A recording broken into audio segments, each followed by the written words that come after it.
आइए समझते हैं कि एक एलएलएम को डायरेक्ट कॉल करने का मतलब क्या होता है, और अगर आपको एक एलएलएम को, एक मॉडल को अगर आपको डायरेक्ट कॉल करनी है, इन द सेंस कि आप एक मॉडल से डायरेक्ट बातें करना चाहते हो, तो आप कैसे कर सकते हो। चैट जीपीटी पे जाके आप कोई इनपुट देते हो और चैट जीपीटी आपको कुछ आउटपुट देता है, that is not a direct call to LLM, that is not a direct call to model. Reason being क्योंकि चैट जीपीटी अपनी तरफ से भी बहुत सारे फिल्टरेशंस, लेयर्स ऑफ कोड लगाता है, तो वहां पर आप मॉडल से डायरेक्ट बातें नहीं करते हो। यस, बैकग्राउंड में मॉडल ही काम कर रहे हैं, but still you are not directly calling LLM, you are not directly calling that model. अगर आपको मॉडल से डायरेक्ट बातें करनी है, बहुत सारे मॉडल्स हैं आज के टाइम में, उनमें से अगर आपको एक मॉडल को कॉल करना चाहते हो तो दो तरीके हैं। या तो आप मॉडल को लोकली इंस्टॉल कर लो अगर वो अवेलेबल है लोकली, इन द सेंस कि आप पूरे मॉडल को उठाओ, उसको पूरे मॉडल को इंस्टॉल कर लो। लाइक मैंने इंस्टॉल करा था एक मॉडल, वो 30 से 40 जीबी का था, but still was not able to run because of that graphic issue and all.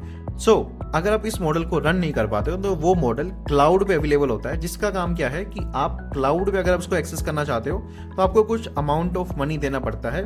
वो अमाउंट ऑफ मनी एक बैलेंस की तरह काम करेगा, जितना आप यूज करोगे उतना अमाउंट उसमें से डिडक्ट होगा, और वो ट्रैक होता है टोकन्स पे, कि आप कितने ज्यादा टोकन्स इनपुट दोगे, कितने ज्यादा टोकन्स आपके आउटपुट में आएंगे, उनके बेसिस पे वो एक अमाउंट होता है, वो अमाउंट आपके बैलेंस से डिडक्ट होता रहता है। This is the way that you can call an LLM, you can call any LLM that is available through cloud. Next video में आपको बताऊंगा कि आप एक ओपन एआई के मॉडल्स को कैसे आप कॉल कर सकते हो, फॉलो कर लेना। और अगर आपको सीखना है कि जेनएआई टूल को कैसे बिल्ड करते हैं फ्रॉम स्क्रैच, तो मैंने यूट्यूब पे वीडियो पोस्ट करी है, कमेंट करिए GenAI, I will send you that video.